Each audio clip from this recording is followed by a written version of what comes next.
Alhamdulillah. Alhamdulillahilladzi khalaqal insana fi ahsani taqwim. Asyhadu an la ilaha illallah wahdahu la syarikalah. Wa asyhadu anna Muhammadan abduhu wa rasuluhu la nabiyya ba'da. Allahumma salli wa sallim wa barik ala sayyidina Muhammad wa ala alihi wa sahbihi ajma'in. Amma ba'du fa ya ibadallah, usikum wa iyaya bitaqwallahi faqad fazal muttaqun. Qala Allah Ta'ala fil Qur'anil Karim, a'udzu billahi minasy syaithanir rajim. Bismillahirrahmanirrahim. Ya ayyuhalladzina amanu taqullaha wal tanzur nafsum ma qaddamat lighad. Wattaqullaha innallaha khabirum bima ta'malun. Wa qala Allahu aidan, wa may yattaqillahu yaj'al lahu min amrihi yusra. Sadaqallahul azim. Bapak-bapak, saudara-saudara kaum muslimin sidang jemaah Jumat yang dirahmati dan dimuliakan Allah Subhanahu wa taala. Bersyukur kita kepada Allah Subhanahu wa taala atas segala nikmat yang diberikan oleh Allah Subhanahu wa taala kepada kita sampai saat sekarang ini. Tiada satu kepintaran dan kepandaian apapun untuk dipakai dan digunakan guna menghitung nikmat Allah Subhanahu wa taala kepada kita. Karena Allah Subhanahu wa taala jelas mengatakan, wa in ta'uddu ni'matallahi la tuhsuha. Jika kamu menghitung nikmat Allah Subhanahu wa taala, sungguh kamu tidak akan sanggup untuk menghitungnya. Namun kepada kita Allah anjurkan dan diperintahkan untuk mensyukuri setiap nikmat yang diberikan oleh Allah, sekecil apapun nikmat itu. Salawat dan salam buat junjungan kita Nabi besar Muhammad sallallahu alaihi wasallam, dengan melapaskan Allahumma salli ala sayyidina Muhammad wa ala ali sayyidina Muhammad. Assalamu alayka ya Rasulullah, assalamu alayka ya Habiballah.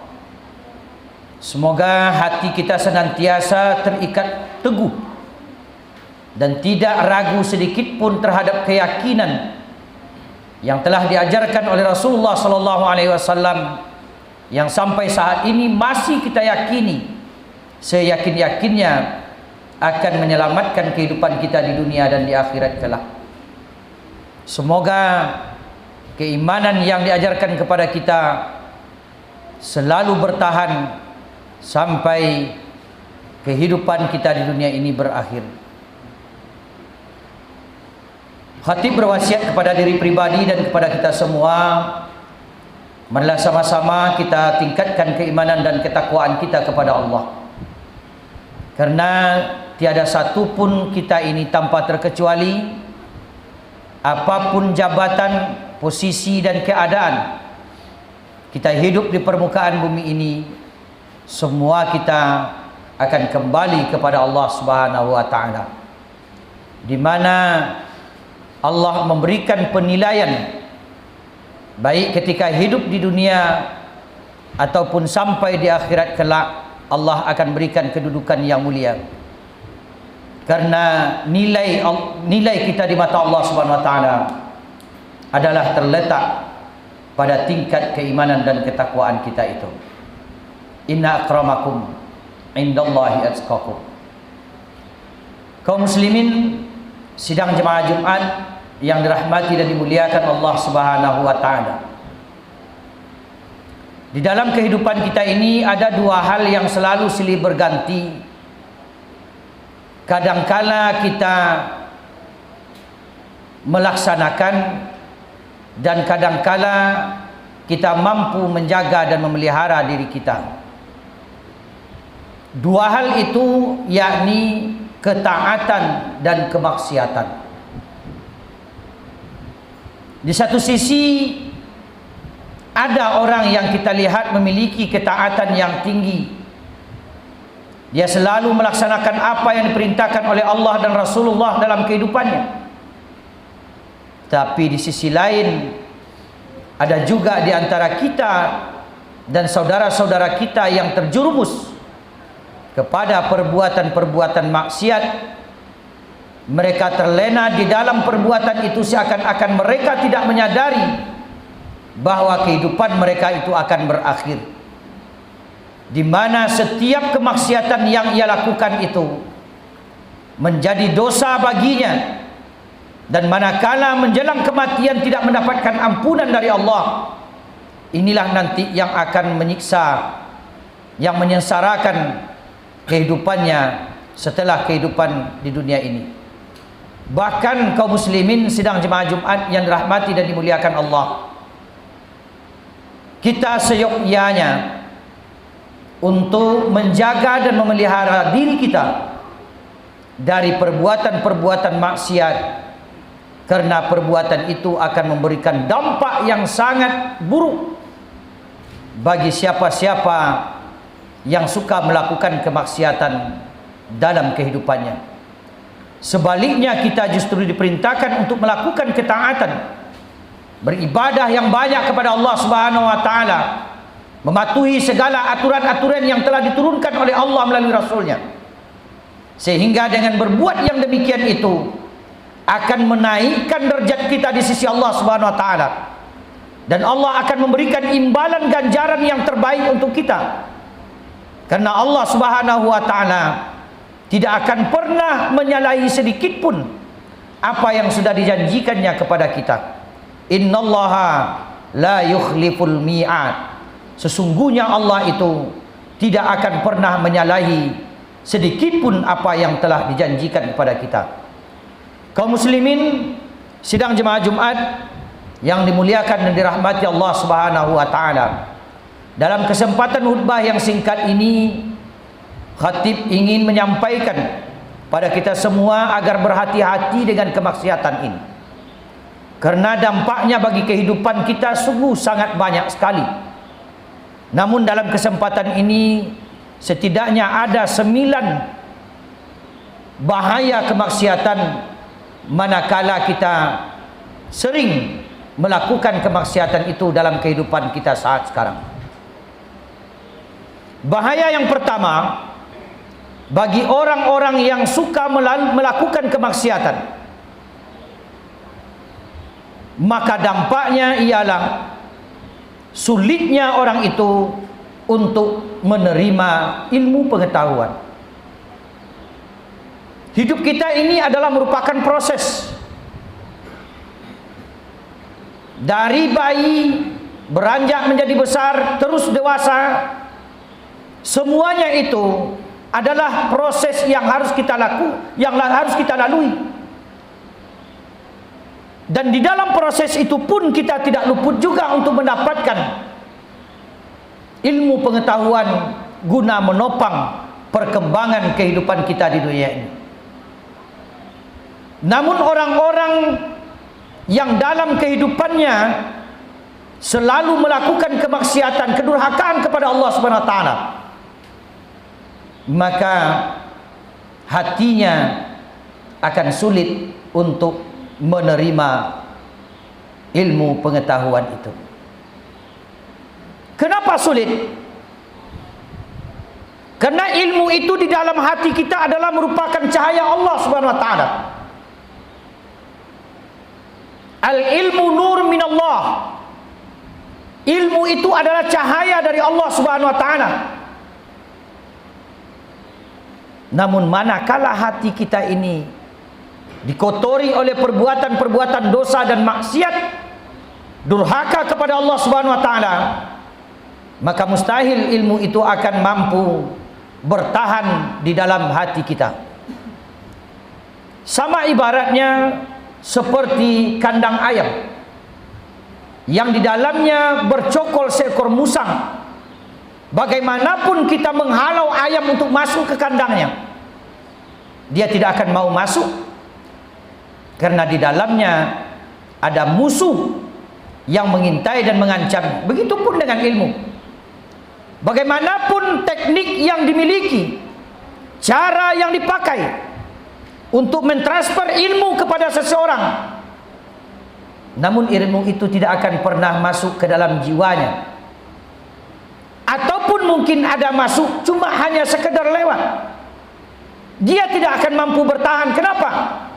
Karena di dalam jiwanya itu ada kekotoran berupa dosa kemaksiatan, dan ilmu itu tidak akan mampu menyatu dengan dosa kemaksiatan di dalam diri seseorang. Makanya betapa kita lihat kaum muslimin sidang jemaah Jumat yang dirahmati dan dimuliakan Allah Subhanahu wa taala. Kita sangat berharap mendapatkan anak-anak yang jenius dan pintar. Tetapi kita lupa untuk mengarahkannya guna memperbaiki dirinya, memelihara jiwa dan dirinya untuk tidak terjerumus kepada perbuatan-perbuatan dosa dan kemaksiatan. Maka apapun teknik yang dipakai untuk mentransfer ilmu kepada mereka, namun ilmu itu tidak mampu bertahan menjadi pegangan hidupnya, menjadi penerang hidupnya. Kalaupun hanya singgah, itu hanya beberapa saat, kadangkala hanya sekedar untuk menghadapi ujian saja. Selesai ujian, maka selesai ilmu di dalam dirinya. Habis ujian, ditanya lagi, dia tidak akan mengetahui apa ilmu yang dimilikinya itu. Kaum muslimin sidang jemaah Jumat yang dirahmati dan dimuliakan Allah, maka jikalau kita ingin mendapatkan ilmu yang selalu bercokol di dalam jiwa kita, yang berfungsi sebagai cahaya kehidupan kita, yang memberikan berkah terhadap kehidupan kita, maka keluarkanlah musuh ilmu di dalam diri kita itu, yaitu berupa dosa dan kemaksiatan, dengan jalan banyak bertobat kepada Allah Subhanahu wa taala. Kaum muslimin sidang jemaah Jumat yang dirahmati dan dimuliakan Allah Subhanahu wa taala. Kemudian yang kedua, bahaya kemaksiatan itu dalam kehidupan kita adalah sulit dan sempitnya rezeki. Sidang jemaah Jumat yang dirahmati dan dimuliakan Allah Subhanahu wa taala, memang Allah Subhanahu wa taala telah memberikan jaminan kepada setiap kita bahwa setiap yang hidup, yang melata di permukaan bumi ini, sudah ada tanggungan rezeki dari Allah Subhanahu wa taala. Tapi ingat bahwa tanggungan rezeki dari Allah Subhanahu wa taala itu bukan berarti diantarkan ke pintu rumah kita masing-masing. Rezeki itu mesti kita cari. Rezeki itu mesti kita usahakan. Maka orang-orang yang senantiasa melakukan kemaksiatan dalam hidupnya, dia akan mengalami kesulitan untuk mendapatkan rezeki, meskipun rezeki itu adalah merupakan jatah yang sudah dijanjikan oleh Allah untuknya. Betapa banyak kita lihat kaum muslimin sidang jemaah Jumat yang dirahmati dan dimuliakan Allah Subhanahu wa taala, orang-orang yang seakan-akan tak cukup hari untuk berusaha, berangkat pagi, pulang malam, dan di dalam usahanya itu mereka sering melupakan Allah Subhanahu wa taala. Mohon maaf, kadang-kadang yang wajib dalam beragama saja mereka tinggalkan. Rizki Allah mereka cari, tapi menyembah Allah mereka tidak lakukan. Rizki Allah mereka minta, tetapi kemaksiatan selalu mereka kerjakan. Bagaimana Allah Subhanahu wa taala akan memberikan kelapangan rezeki kepadanya? Jadi sudah saatnya kaum muslimin kita sesekali introspeksi diri kita. Karena mungkin sudah banyak di antara kita ini yang merasa sudah capek berusaha. Pekerjaan mungkin lebih berat kita lakukan dari orang lain. Usaha mungkin lebih banyak kita buat daripada orang lain. Tetapi kenapa rezeki untuk diri kita semakin hari semakin sulit? Mungkin ada yang tak benar di dalam diri dan perilaku kita. Mungkin banyak kemaksiatan dan kedurhakaan yang kita lakukan kepada Allah. Allah Subhanahu wa taala menjamin setiap orang yang selalu mendekatkan diri kepadanya, orang selalu bertakwa kepadanya, maka Allah akan berikan kemudahan dalam segala urusan-urusan, termasuk dalam persoalan urusan rezeki kita. Tidak ada yang sulit bagi Allah Subhanahu wa taala untuk melengkapi kehidupan kita, mendatangkan rezeki kepada kita dari hal-hal yang tidak kita duga, tapi dengan syarat dekatkan diri kepada Allah melalui ketaatan, jauhkan diri dari kemaksiatan. Karena semakin banyak dosa yang kita lakukan, semakin banyak kemaksiatan yang kita perbuat, akan semakin sempitnya pintu-pintu rezeki dari Allah Subhanahu wa taala kepada kita. Kita ajak keluarga kita untuk taat kepada Allah. Kita ajar istri dan anak-anak kita untuk selalu mendekatkan diri kepada Allah Subhanahu wa taala. Kita ingatkan mereka supaya tidak melalaikan solat dalam kehidupan. Kita ingatkan mereka untuk tidak suka melakukan perbuatan-perbuatan yang dilarang oleh Allah. Insya Allah tidak akan berapa lama Allah bukakan kemudahan-kemudahan rezeki bagi kita. Kadangkala Allah datangkan rezeki itu melalui pemikiran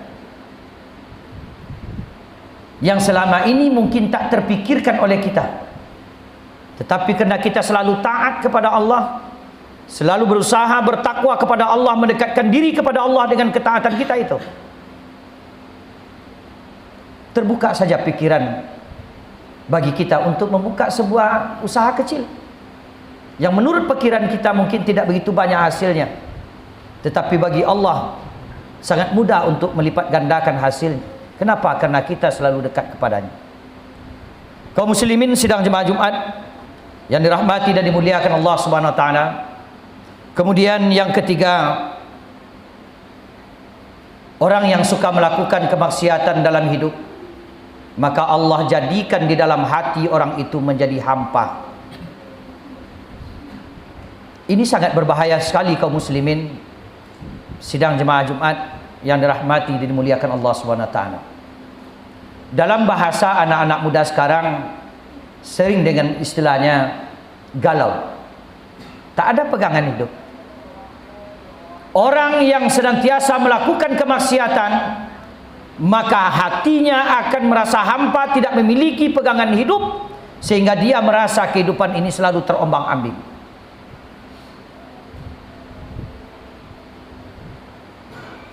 Apapun kedudukannya, dimanapun dia berada, dia tidak akan merasa tenang. Dia tidak akan merasa ada kekuatan dalam dirinya. Dia selalu merasa lemah. Sehingga orang-orang yang seperti inilah yang selalu frustasi. Orang-orang yang seperti inilah yang selalu untuk menghindar, karena dia merasa tidak sebanding dengan orang lain. Tapi sesungguhnya ada yang kurang di dalam dirinya yang didatangkan oleh Allah dikarenakan dosa-dosa yang diperbuatnya, yaitu kekosongan ataupun kehampaan jiwa. Kaum muslimin sidang jemaah Jumat yang dirahmati dan dimuliakan Allah Subhanahu wa taala. Kemudian yang berikutnya, orang yang suka melakukan kemaksiatan, maka dia akan terkucil dari kehidupan orang-orang yang baik. Bukan orang baik yang mengucilkan, tapi dia sendiri yang akan terkucil tanpa disadarinya. Kemudian yang berikutnya, orang-orang yang selalu melakukan kemaksiatan dalam kehidupannya, maka segala urusannya akan disulitkan oleh Allah Subhanahu wa taala. Pekerjaan yang mudah pun akan terasa sulit. Urusan yang enteng pun akan terasa susah. Dikarenakan jiwanya sebetulnya yang sempit, sehingga dia merasa segala urusan itu menjadi sulit. Kemudian dampak daripada maksiat itu, hati kita akan menjadi gelap. Kemudian yang paling berbahaya sebetulnya yang banyak tidak disadari manusia adalah kemaksiatan yang kita lakukan itu akan membuat penyakit-penyakit di dalam diri kita, penyakit yang tidak kita sadari, penyakit yang membahayakan, yang mengancam jiwa, yang mengancam kesehatan, yang melemahkan diri kita, baik secara fisik ataupun secara mental. Kaum muslimin sidang jemaah Jumat yang dirahmati dan dimuliakan Allah Subhanahu wa taala. Banyak lagi sebetulnya pengaruh dari kemaksiatan atau perbuatan dosa yang kita lakukan tanpa kita sadari telah meracuni kehidupan kita. Maka untuk itu marilah sama-sama kita berusaha untuk memperbaiki diri melalui ketaatan kepada Allah Subhanahu wa taala, menjauhi perbuatan-perbuatan yang mengandung dosa dengan jalan banyak beribadah, menyadari bahawa semua yang kita lakukan itu memiliki dampak baik bagi kehidupan dunia, apalagi bagi kehidupan kita kelak. Fa'tabiru ya ulil absar la'allakum turhamun.